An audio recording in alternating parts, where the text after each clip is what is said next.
শুনছো? হ্যাঁ, একটা কথা ছিল। বলে ভালো। বলছিলাম একটা খুব জরুরি কথা আলোচনা ছিল। আরে কথাটা তো বলবে। হ্যাঁ, মানে ইয়ে হয়েছে, ওই আমার এক বন্ধুর জন্য একটা দোকান ব্যবস্থা করে দিতে পারবে? হ্যাঁ, কি করে দেবো? দোকান দোকান ওই আমাদের এলাকাতেই একটা দোকান যদি ব্যবস্থা করে দিতে। আমি কি ম্যাজিক ট্যাজিক জানি নাকি? হ্যাঁ, নাকি দোকানের ব্যবস্থা সব আমার জিম্মায়? আমি কোত্থেকে করবো? না মানে সব ওপর মহলের লোকজনের সঙ্গে তোমার তো সব জানাশোনা আছে, সেই জন্যই বলছিলাম। জানাশোনা থাকলে আমি এটা করবো না। এরকম করে সুবিধা টুবিধা নেওয়া যায় নাকি সবসময় একের পর এক? অদ্ভুত।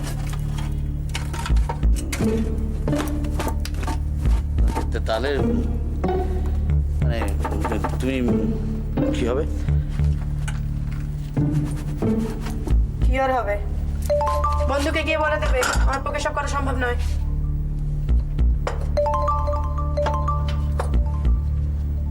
সম্ভব নয়।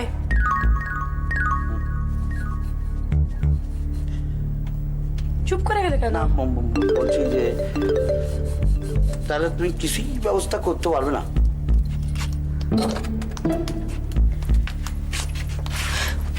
পারলেও করতাম না। আচ্ছা, লোকে কি বলবে তোমার একটা খেয়াল আছে? কি লোকে বলবে আমি ঘুষ টুস নিয়ে এসব কাজ করতে শুরু করেছি, তখন? তাই কখনো বলে নাকি? নিজেদের মধ্যে চেনাশোনা ব্যাপার সে কখনো বলে? ওসব কিছুই বলে না। এই তোমার সঙ্গে না আমি তো তর্ক করতে চাই না। তুমি কিচ্ছু বোঝো না, আর আমি এইসব কাজ করতে পারবো না, ব্যাস বলে দিলাম।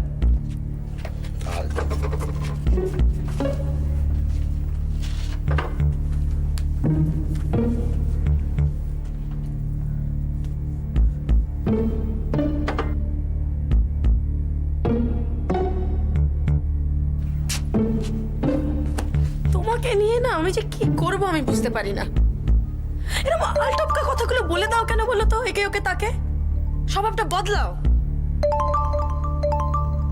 যে বাদ আর বলবো না। হ্যাঁ, বলবে না, একদমই বলবে না। হ্যাঁ, আচ্ছা শোনো না, আমাদের ওই ওই ব্যবস্থাটা তুমি কি করলে? বলেছিলে খোঁজ খবর নেবে। কোন ব্যবস্থা দেখো? কোনটা? ও কোনটা? বলেছিলে না পুরীতে নিয়ে যাবে, তোমার চেনা জানা কে আছে তার বাড়ি। ও হ্যাঁ হ্যাঁ, ও সব খোঁজ নিয়েছি তো। ওই দেখো, সে দারুণ ব্যবস্থা। ওসব আমি বলতেই তোমায় ভুলে গেছি। ও আমি সব খোঁজ নিয়ে নিয়েছি তো। সব খোঁজ নেওয়া হয়ে গেছে? হ্যাঁ, আমাকে বলার প্রয়োজন মনে করলে? না মানে আমার ইয়ে ছিল না, আমার মনে ছিল না। এই দেখো, আচ্ছা তুমি রেগে যাচ্ছ কেন? মানে তুমি রাগ করছো, রাগ করছো। শোনো, আমি ভুলে গেছি তো মনে। শোনো, রাগ করো, রাগ করো। শোনো, আমি সব ব্যবস্থা করেছি। বাড়িটা না দারুণ, বুঝছো? মানে বলছে যে সমুদ্র থেকে 5 মিনিটের রাস্তা, গামছা শুকোবে না বাড়ি চলে যাবো। খুব ভালো, জানো তো?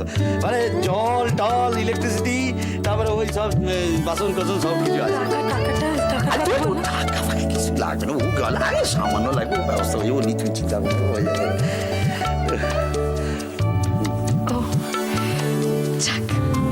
অনেকদিন পরে বলো আমরা সবাই মিলে। আমার না 24 ঘন্টা একেবারে সমুদ্রের পাড়ে বসে থাকবো। 24 ঘন্টা? আচ্ছা ঠিক আছে, 4 ঘন্টা থাকবে, 2 ঘন্টা মোটেও না। জগন্নাথ দর্শন করতে যাবো না? না, দর্শন তো করবো। জয় বাবা জগন্নাথ, এতদিনে চান্স করে দিয়েছো। ये बीजा तो हसी दिल करिया तो दर्शन पाई रे, तती चारी बाकुम मन पड़ना, तती चारी जीवकुम मन पड़ना। जाओ जाओ, ठीक है।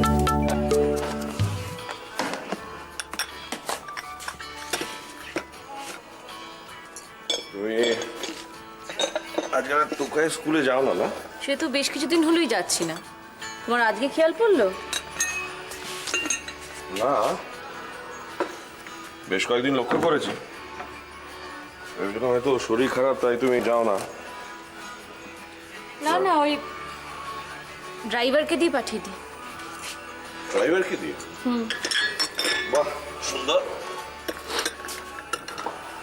মানে মানে বেশ বড় লোক গিন্নির মতো শোনালো।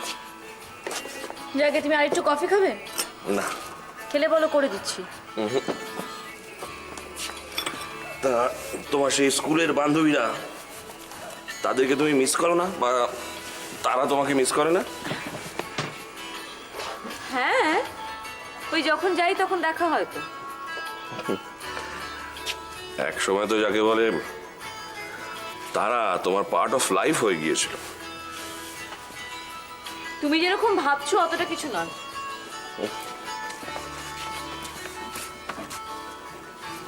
হ্যাঁ রে খোকা, তুই টুকাইকে বলেছিস যে প্রভাত বাবুর ওখানে একদিন নিয়ে যাবি? বলেছো নাকি? কই, আমি সেরকম কিছু জানি না তো। ওই থুম মেরে বসেছিল তাই একটু বলেছিলাম আমি। ব্যাস, তাহলে তো হয়ে গেল। কত মাথা চিবিয়ে খাবে এবার? হ্যাঁ, ওরকম বললেই তো হয় না। আরে ও তো সেটাই মনে প্রাণে বিশ্বাস করে বসে আছে। না সে আমি বলে দেবো যে নিয়ে যেতে পারবো না। হ্যাঁ, আমি ওকে কিছুতেই সেখানে যেতে দেবো না, বলে দিচ্ছি। আচ্ছা মা, তুমি এতটা রিজিড হচ্ছ কেন বলো তো? হচ্ছি তার কারণ আছে। প্রভাত বাবু আমাকে বলেছেন সেখানে আরেকটা ফ্যামিলি থাকে। আমি চাই না টুকাই ওদের সংস্পর্শে আসুক। বাবা তোমাকে এ কথা বলেছেন যে ওখানে আরো একটা ফ্যামিলি থাকে? বললাম তো, বলেছেন। ঠিক আছে, তুমি যখন বলছো তখন ও যাবে না, বাস। হ্যাঁ, সেই কথাটাই তোমরা মনে রেখো। আমি সত্যিই চাই না টুকাই সেখানে যাক, বা সেখানকার লোকেরা যে কোনো অজুহাতে আমাদের এখানে আসুক। এটাই তোমাদের আগে থেকে জানিয়ে রাখলাম। আরে নিনার কি খবর রে? বাবা, রিনা তো এখন ডুমুরের ফুল হয়ে গেছে। আগে যদিও বা একটু একটু আড্ডা মারতো, এখন তো আর টিকিয়ে দেখা যায় না। না রে, ও আমাকে ফোন করেছিল। ও বলছিল আমাদের সবাইকে ভীষণ মিস করলো। আরে সেদিন স্কুলে এসেছিল, বাপরে, আগে তো অত সাজতো, এখন আরো সাজ বেড়ে গেছে। কবে রে? তুই ছিলি তো সেদিন। আরে এখন ওই ছেলের হোমওয়ার্ক নিতে আসে না তোর কাছে? এই হোমওয়ার্ক নিয়ে না এক প্রবলেম হয়েছে জানিস তো। ছেলেপুলেদের সঙ্গে আমাদেরও কি লেখাপড়া করতে হচ্ছে বল। মানে আমরা স্কুলে এত পড়িনি বাবা। আর টিচারদেরও একই দশা। তবে আমার বলতে নেই, আমার দেওয়ারটা আমাকে অনেক হেল্প করে। অলি আর কিরিটের ম্যাক্সিমাম লেখাপড়াটা তো ওই দেখে। ঘাড়ের ওপর মিশার ভূত না থাকলে মিশাটাকে? আর একটু হেল্প হতো। মিশাটাকে? আরে একটা সে মেয়ে আছে, সে আমার দেওরকে পুরো ছিঁড়ে জোকের মতো ধরে আছে। বাবা, যেরকম ভাবে বলছিস তোদের বাড়িতে আসে? এই কেমন দেখতে, কেমন দেখতে বল?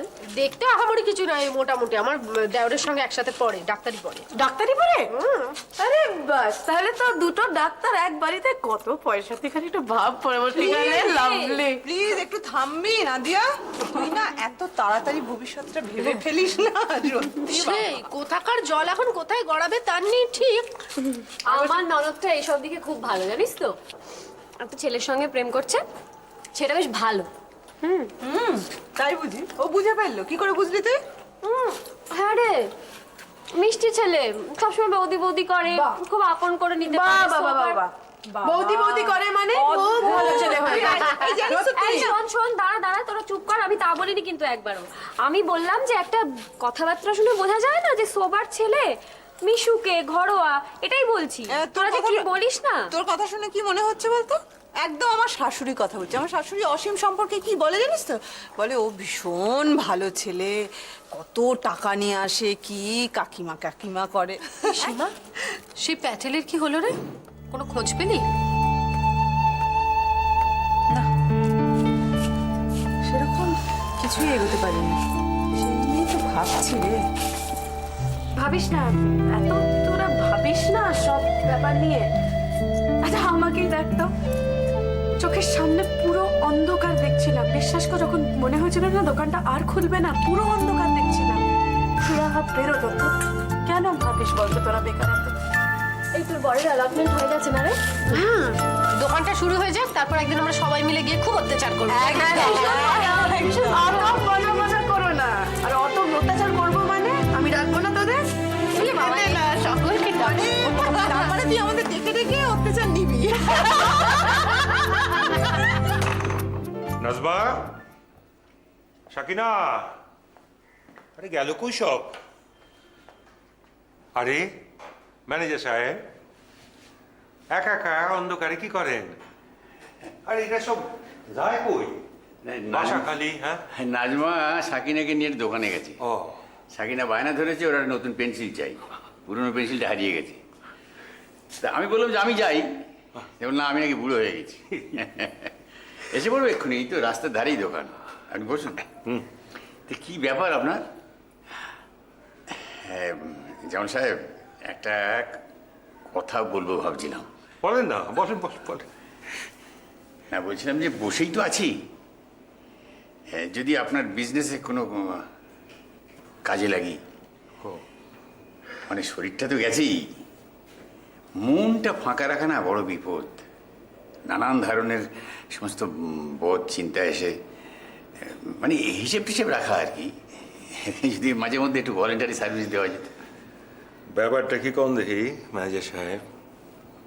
মন খারাপ নাকি আজ? হ্যাঁ, অবশ্যই এটা আপনার পার্সোনাল ব্যাপার। পার্সোনাল? আপনার কাছে আবার পার্সোনাল কি? আপনি তো সবই জানেন। আমাদের ওই একমাত্র মেয়ে, ওর বিয়ে দিয়েছিলাম। তারপরে আমার স্ত্রী চলে যাওয়ার পর আমি জামাইয়ের ওখানেই থাকতাম। ও, আপনার জামাই খুব বড় হার্টের ডাক্তার, খুব নামডাক হয়েছে, আমি জানি তো। আমার দেশের তো অনেক পেশেন্ট আছে। আমার এক ফুফাতো ভাই জানেন, তার তো হার্টের অপারেশনও করছে, তো ভালো আছে ভালো আছে। মাত্র 40 বছর বয়স, তাতেই বাইপাস সার্জারি। আমরা তো ভাবছিলাম যে আর কোনো আশা নাই।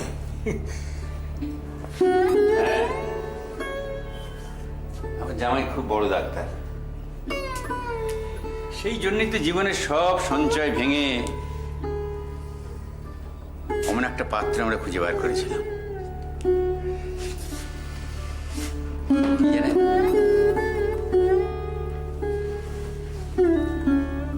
স্ত্রী চলে যাবার পর আমি কেমন যেন দিশাহারা হয়ে গেলাম। হ্যাঁ, মেয়েটা আরো বেশি পড়াশোনা করবে এইসব ভেবে ওরা কলকাতাতেই থাকতো। আমি তো চা বাগানে ঘুরে বেড়াতাম। ভেবেছিলাম রিটায়ার করে সন্তোষপুরে একটা ফ্ল্যাট নেব,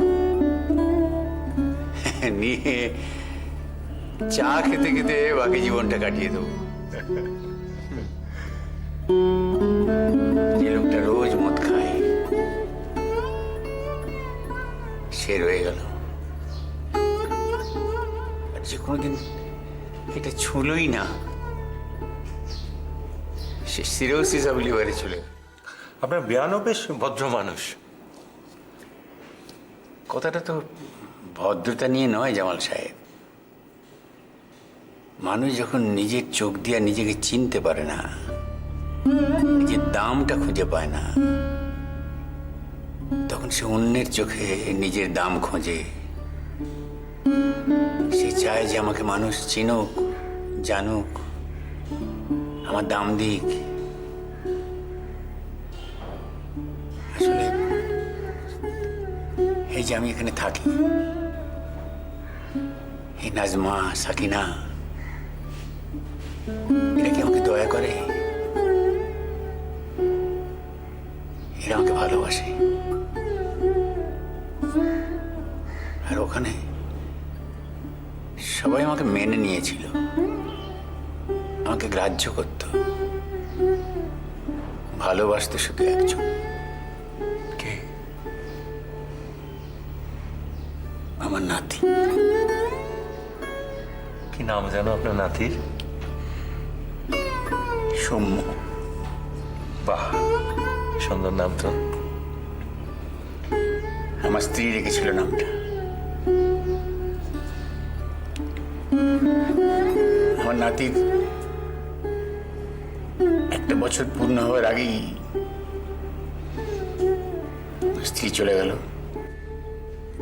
সেই জন্যে সৌম্যর জন্মদিনটা এলে না, মনটা ভীষণ ভারী হয়ে যায়।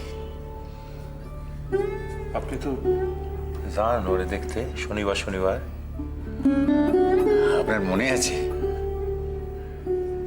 হ্যাঁ, শুধু শনিবারে গিয়ে মনটা ভরে না, তাই সপ্তাহে অন্যান্য দিনও আমি চলে যাই। সেইটা নিয়েই তো হচ্ছে গন্ডগোল। গন্ডগোল? কিসের গন্ডগোল? গন্ডগোল মানে নাতি তো আমার কাছে আসতে চায়, এইটা নিয়ে ওরা খুব বিব্রত। মানে আমি কোথায় থাকি না থাকি, আমার কাছে ওর আসা উচিত কিনা, এই নিয়ে ওরা খুব ভাবে। মানে এখানে আসতে দেওয়া ঠিক হবে কিনা। ঠিকই তো, ছেলেটা তো ওদের। মেয়েকে বিয়ে দিলে মেয়ে তো পর হয়ে যায়, তাই সবকিছুই পর হয়ে যায়। আমি একটা মাতাল, কোথায় থাকি না থাকি। ঠিকই তো, তাদের ছেলে, তারা তো আসতে দিতে না চাইতেই পারে।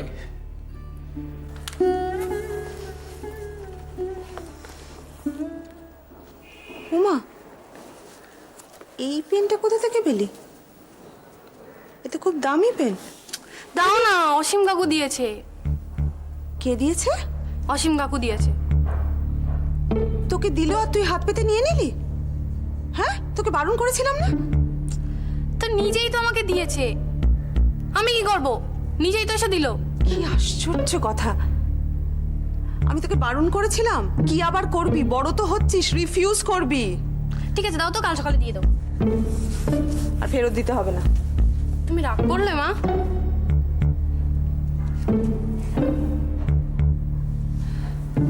মায়া শোন, তুই বড় হচ্ছিস তো, তো বড় হওয়ার সাথে সাথে বুদ্ধিটা তো কাজে লাগাতে হবে। বাইরের লোকের কাছ থেকে কোনো জিনিস নিবি না, আমি বারণ করেছিলাম।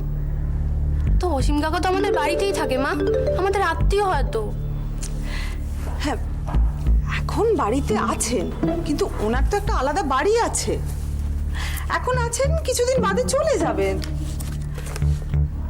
তার মানে কি হলো? বাইরের লোকই তো হলো নাকি? কিন্তু ঠাম্মি যে বলে উনি আমাদের আত্মীয় হয়, বাবার কেমন ভাই হয়। আমি তোমাকে যেটা বলছি সেটা শোনো। উফ, পড়াশোনা করো।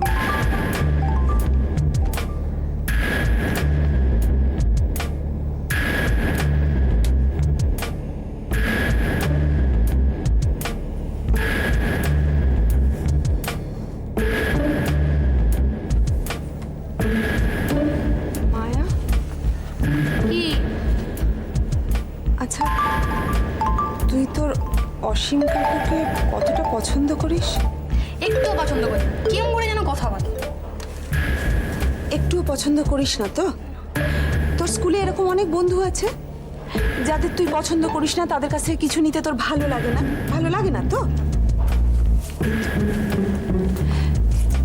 তুই তোর অসীম কাকুর কাছ থেকে কিচ্ছু নিবি না, তাহলে দেখবি উনি বুঝতে পারবেন যে তুই ওকে পছন্দ করছিস না, তখন এসব দেওয়া বন্ধ করে দেবেন। কিন্তু অসীম কাকা যদি ঠাম্মিকে বলে দেয়, তখন তো আবার ঠাম্মি আমাকে আবার বকবে। কেউ তোমাকে বকবে না মায়া, অত সহজে কোনো মানুষকে বিশ্বাস করবে না, বুঝেছ? মানুষকে বিশ্বাস করলেই ঠকতে হয়। কাউকে বিশ্বাস করবো না মা? বাইরের কোনো লোককে বিশ্বাস করিস না রে।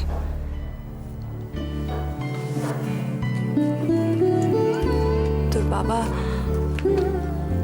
ঠিক এইভাবেই বিশ্বাস করে ঠকে গিয়েছিল। ওটা বুঝতেই পারেনি যে তার কাজের দাম দেওয়া হচ্ছে না, তাকে আস্তে আস্তে ট্র্যাপে ফেলা হচ্ছে। সে ট্র্যাপে ফেলা হয়েছে মানে মা? না না, কিছু না মায়া, তোকে একটা কথা বলি। তুই ছাড়া না এই পৃথিবীতে আমার আর কেউ নেই রে, কেউ নেই। এই কথাটা সব সময় মনে রাখবি, কেমন?